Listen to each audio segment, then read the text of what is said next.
del país. Vamos con Marcelo Ramal, que bueno, más allá de tu candidatura por el Frente de Izquierda, sos economista. ¿Escuchaste a Agustín? ¿Escuchaste a un representante del sector empresario? ¿Y cómo estás viendo vos el juego de los factores? Me pareció muy interesante el informe, porque nosotros hasta ahora estábamos viendo al gobierno y a su programa económico en una encerrona. De pronto aparecía una política de bajar un poco las tasas de interés, bajar el rendimiento de las LEVAX, e inmediatamente disparaba el dólar. Cuando disparaba el dólar, el gobierno volvía a apretar el torniquete, levantaba el rendimiento de las LEVAX para que no hubiera una fuga de pesos a dólares. Lo que pasó esta semana, por lo menos como señal, indica la posibilidad de un desmadre, potencialmente. ¿En qué sentido? Esta semana el gobierno subió el rendimiento de las LEVAX, pero también se disparó el dólar, porque como bien señaló Agustín, una parte no se renovó y se fue a la fuga de capitales. Esto está señalando la posibilidad de un agotamiento de este esquema político económico del gobierno en forma prematura. Agrego otro dato al informe. Vos tipificaste agotamiento. Agotamiento. Agrego otro dato al informe que tiene que ver con esto, que son los resultados fiscales de la primera mitad del año. El gobierno logró que el resultado operativo resultara menor, es decir, que se gastó menos. Se gastó menos, ¿por qué? Porque con los tarifazos lograron tener menos subsidios. Gasto?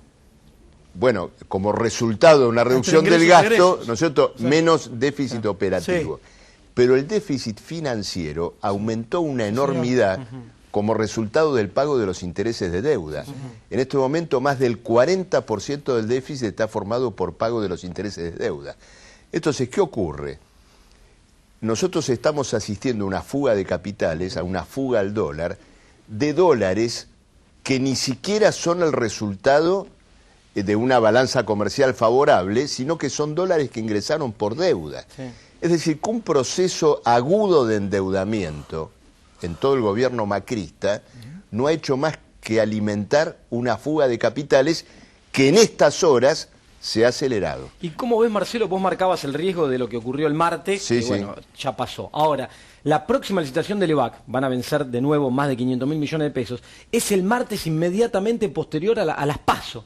¿Vos creés que lo que ocurra ahí puede generar un riesgo fuerte en esa...? Sí, pero quiero alertar sobre una cuestión. Hay algo, hay un síndrome que yo lo llamaría echarle la culpa a las elecciones, ¿no?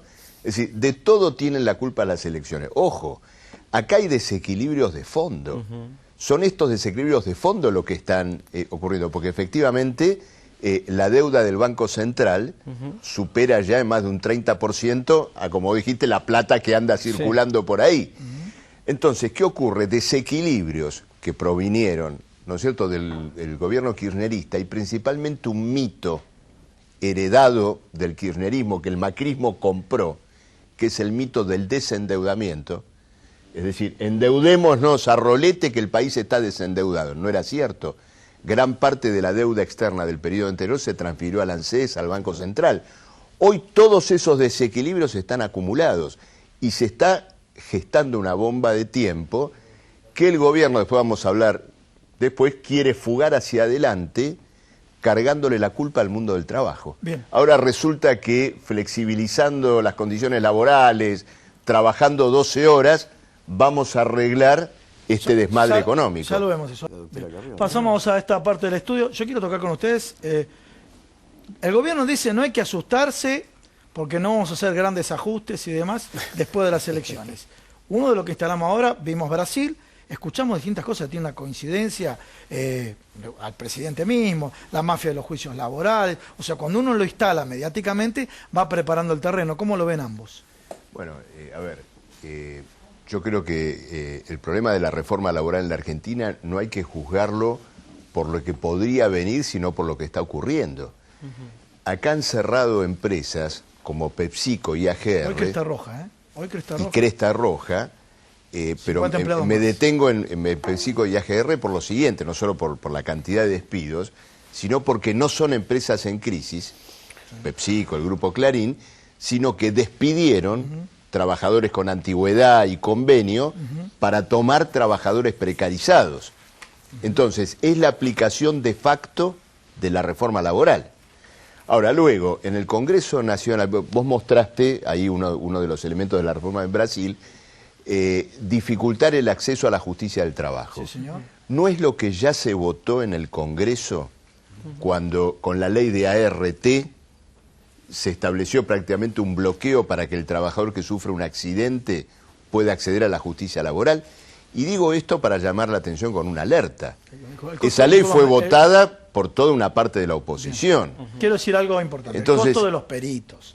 Porque un PepsiCo que tiene $1 millón para pagar un abogado y un trabajador que de pronto reclama algo y dice, si perdés los peritos lo pagás vos y pagás 200.000 pesos, por eso, puede pero ser su casa de un trabajador. Por eso, y sumaré lo de la Corte, que vos lo mencionaste, es decir, la reforma laboral ya se empieza a aplicar ahora. Y en estos antecedentes del Congreso se ve que bloques que hoy se presentan como opositores, sin embargo, votaron con el gobierno este tipo de reformas contra los trabajadores. Y el punto es importante porque a la hora de decidir el voto, y particularmente a la hora que los trabajadores tienen que decidir el voto, tienen que pensar cómo se para cada bloque político frente a esta reforma laboral y frente a esta agresión a los trabajadores.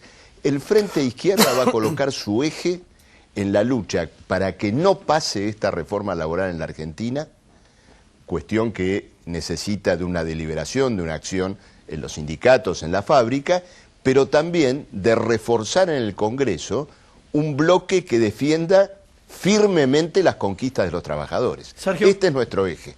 Primero, por supuesto que hay que frenar esto, ¿no? Un delirio que yo creo que viene